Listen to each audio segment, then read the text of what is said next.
no está en las academias. Era un ser, ¿cómo se llama?, negado por todos, porque todo el mundo le tiene miedo, no porque era comunista. Él finalmente terminó siendo un comunista sin partido, un revolucionario sin partido y un marxista sin partido, así se llamaba. O sea, no dejó de ser ni comunista, ni marxista, ni revolucionario, y se sentía muy orgulloso de ser las tres cosas, porque sabía que a partir de ahí él la había contemplado y admirado y estado con todos los hombres. Entonces, nadie lo conocía. En el 68 nadie quería revueltas. Les parecía un hombre, ¿cómo se llama?, incómodo. ¿Por qué? Porque estaba en contra de todos los grupúsculos. Imagínense quién lo iba a querer si estaba en contra de los grupúsculos, de la guerrilla, de esto, de lo otro, y lo decía y lo declaraba. Un día se encuentra un compañero guerrillero: maestro, somos camaradas, sí, tú en tu línea y yo en mi línea, te respeto a ti y estoy dispuesto a morir por ti, pero yo soy otra onda. O sea, mantenía, ¿cómo se llama?, su espíritu, pero sin dejar de reconocer que el otro podía tener la razón. Porque Revuelta no solo manejó la crítica y la autocrítica, sino que se dejó llevar para ser criticado. Buscaba la crítica de los otros, además de que era un crítico y un autocrítico, buscaba la crítica de los demás y podía decir también algo que dice Gerardo: a lo mejor el otro tiene la razón.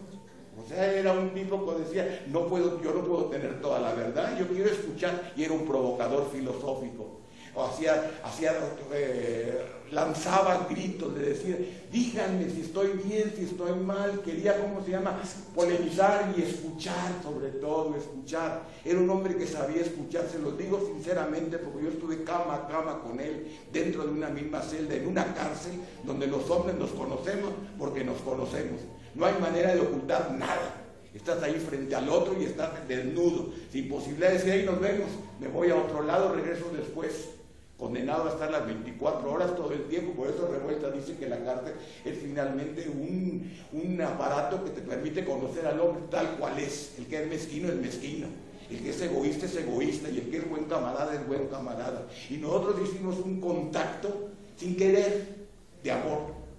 Y finalmente una vez me hizo una dedicatoria de: tu cariño me ha enseñado, mi cariño le había enseñado que nosotros debemos ser como nos ven quienes nos aman. Entonces dije: ay, cabrón, sí se dio cuenta de que yo lo quería, y que a pesar de que las relaciones en la prisión eran naturales, él sintió que yo le había, confesar que le había enseñado a amar y a querer. Entonces yo estaba fascinado, porque además les puedo asegurar que era el hombre más sencillo, más respetuoso, más bondadoso, más generoso, abierto a todo. Se podía llevar con todos, trotskistas, posadistas, comunistas, guevaristas, guerrilleros, con una amabilidad y un calor, y al mismo tiempo todo lo de él era de todos. Inclusive había organizaciones internacionales que le querían dar protección, y él decía: no, yo soy un miembro más del 68, no quiero ningún privilegio, inclusive ni de mis colegas escritores o artistas o pintores, etc. Todo lo que manden para mí, quiero que lo manden al fondo del 68, a ese nivel. A nivel de decir: maestro, présteme su pluma, présteme su máquina, présteme su libro. Todo el mundo hacía lo que quería con todas las cosas de Revuelta, y yo cuidándolo, por supuesto. ¿Qué pasó? Que no te aproveches. O sea, lo cuidaba como si fuera yo su escolta, ¿verdad? Porque era un hombre muy débil. Humanamente, como se llama, se dejaba y se entregaba demasiado a la gente. Y entonces yo cuidándolo de que los otros, pues, ya saben, en la cárcel, el gandalla, el oportunista, ¿no?, se aprovechaban de su bondad y de su ingenuidad, porque era un tipo ingenuo. Políticamente no funcionaba políticamente, nunca pudo tener un cargo político, ni mayor de la crujía. Logramos imponerlo como mayor. El único voto fue el mío, y les ganó el licenciado Castillejo, por supuesto, y él se reía, y así le pasó siempre toda su vida. Jamás pudo tener un cargo político. Él era un teórico, él era un ideólogo, él era un filósofo, era un poeta. No podía andar en la grilla y en los rumores y los borreguitos, y va a pasar esto, va a pasar lo otro. Esto les da una idea, ¿cómo se llama?, de su bondad. Era un hombre, la gente lo quiere ver como religioso, está bien, pero a la manera de Contreras, un religare, un vincularse, un entregarse, un darse.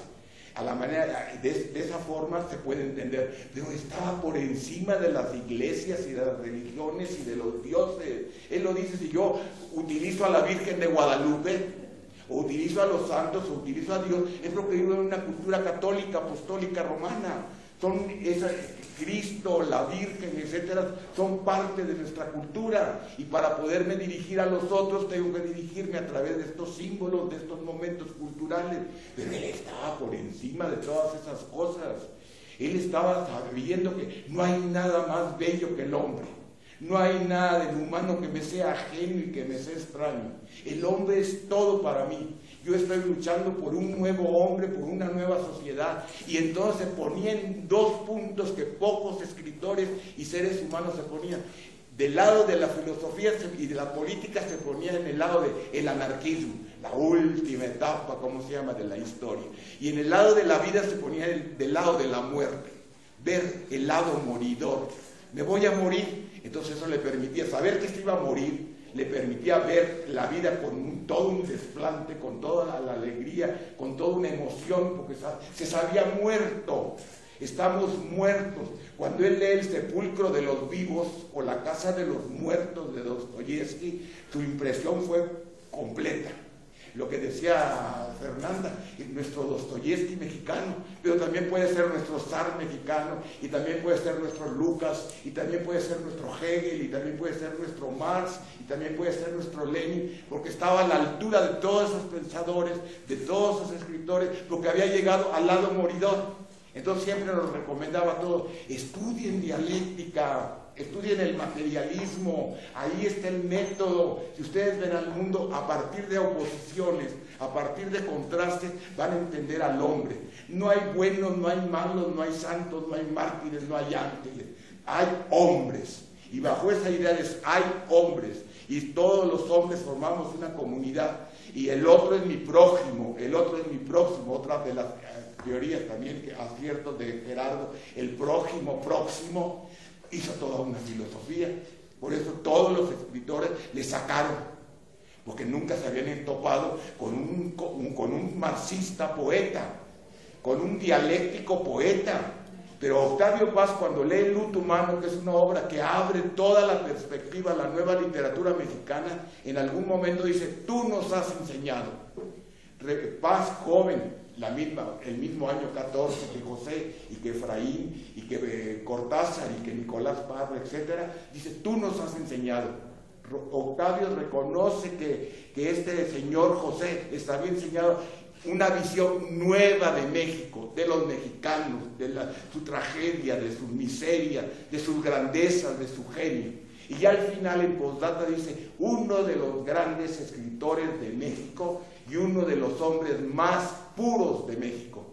Uno de los hombres más puros en el sentido poético de la palabra, dicho por un enorme poeta como Octavio Paz, calificando a su compañero, a su colega, que no tenían ninguna relación, porque finalmente política. Uno era un bufón de la burguesía, de los Azcárragas y de Televisa, etcétera, etcétera, y el otro estaba en la trinchera y en la lucha y en el combate, y atacando y cuestionando y criticando todas las cosas que estaban ocurriendo en el país. Y a pesar de esa diferencia, se amaron José y Octavio. Octavio llegó a ir a la cárcel.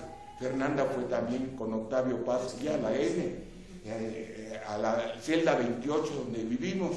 Y no crean que no las pasamos bien. Revueltas estaba harto de mí.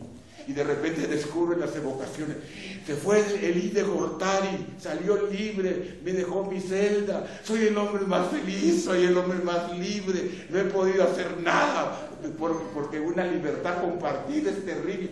O sea, ansiaba su libertad. Pero el viejo jamás me dijo: oye Martín, esto, lo otro, porque era muy respetuoso. No porque tuviera nada, sino simplemente. Entonces sufrió mi presencia porque él requería de su libertad, y lo dice en las evocaciones sin mencionarme, obviamente, porque había un cariño enorme. Todavía me dedicó al proletariado en la libertad, un testimonio, etcétera, etcétera, Martín Dosal. O sea, había mucho cariño, y entonces como no quiso. Pero vean ustedes ese respeto, pero no dejó de escribirlo. y de dejar ahí la huella para a algún abusado que diga, ah, sí, muy Martín y muy José, pero Martín le hizo la vida de cuadritos a este señor.